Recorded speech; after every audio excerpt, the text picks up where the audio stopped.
नमस्कार। आज हम हिमाचल प्रदेश हाईकोर्ट के एक काफ़ी दिलचस्प हालिया फैसले पर बात करने वाले हैं।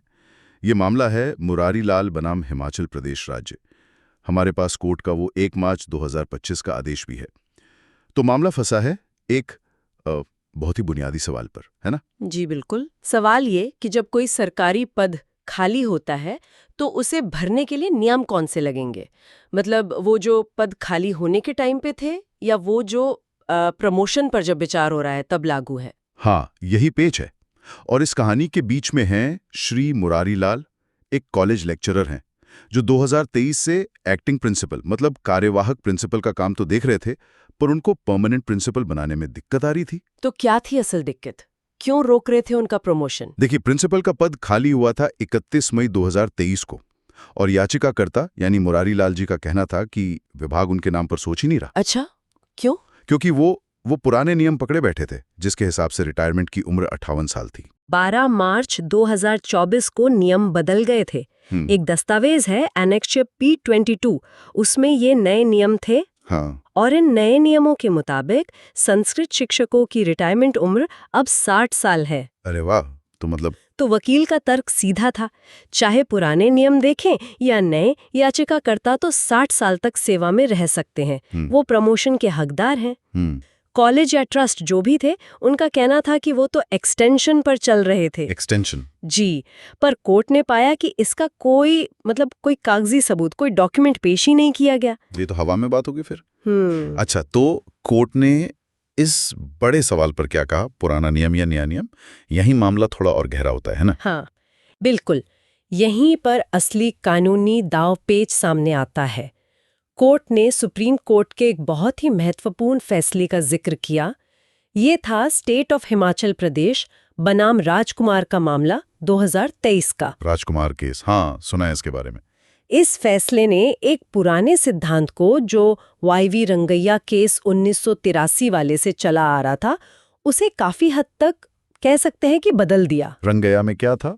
रंगैया में माना जाता था कि जो पद खाली हुए हैं उन्हें पुराने नियमों से ही भरा जाना चाहिए, जिस वक्त वो खाली हुए थे। अच्छा, तो राजकुमार में क्या बदला? राजकुमार केस में सुप्रीम कोर्ट ने साफ कहा कि देखिए, किसी उम्मीदवार के प्रमोशन पर विचार करते समय जो नियम लागू हैं, मतलब जो इन फोर्स है, उन्हीं के तहत विचार होगा। बल्कि कोर्ट ने ये भी कहा कि सरकार सोच समझकर एक पॉलिसी डिसीजन के तौर पर यह तय कर सकती है कि नियम बदलने से पहले जो पद खाली हुए थे उन्हें अब भरा ही ना जाए। अरे, मतलब सरकार ये भी कर सकते हैं कि पिछली खाली सीटों को भरे ही नहीं, अगर नियम बदल गए? ये तो उम्मीदवारों के लिए काफी मायने रखता है। हाँ, ये एक बहुत बड़ा बदलाव है कि प्रमोशन का अधिकार तभी है जब पद भला जा रहा है, न कि जब वो खाली हुआ था। और कोर्ट ने एक और दिलचस्प बात पकड़ी। क्या?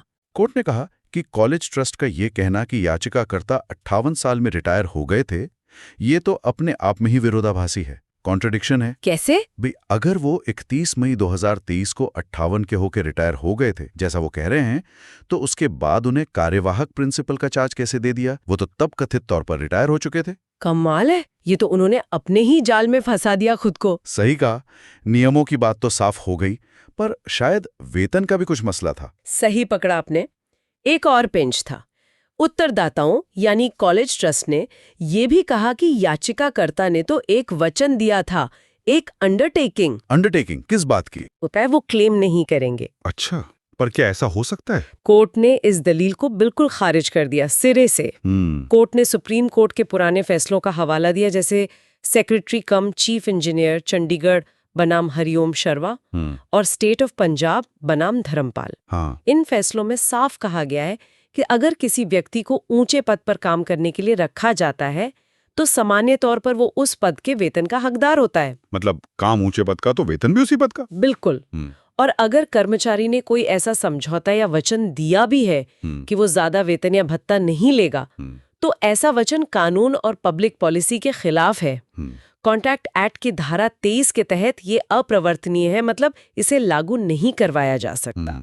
कोर्ट ने तो ये भी कहा कि सरकार से तो उम्मीद की जाती है कि वो एक मॉडल एम्प्लॉयर, एक आदर्श नियोक्ता बने।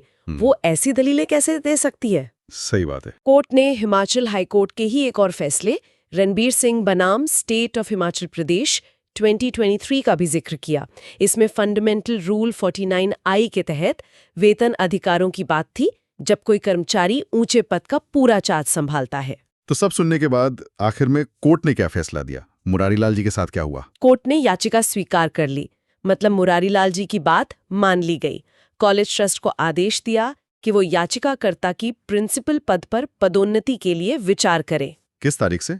1 जून 2023 से, और वो भी संशोधित नियमों के अनुसार, जिनमें रिटायरमेंट उम्र 60 साल है। अच्छा, यानी नए नियमों से। जी, और ये पूरी प्रक्रिया आदेश की तारीख से 4 हफ्तों के अंदर पूरी करने का निर्देश दिया। और वेतन का क्या हुआ, जो उन्होंने एक्टिंग प्रिंसिपल का काम किया था? हाँ, उसके लिए भी आदेश दिया। कोर्ट ने कहा कि याचिकाकर्ता को उस पूरी अवधि के लिए प्रिंसिपल पद से जुड़ा जो भी वेतन बनता है वो जारी किया जाए।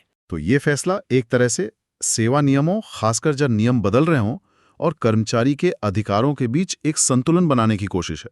हाँ, ये दिखाता है कि नियम बदलने पर स्थितियां कितनी पेचीदा हो सकती हैं।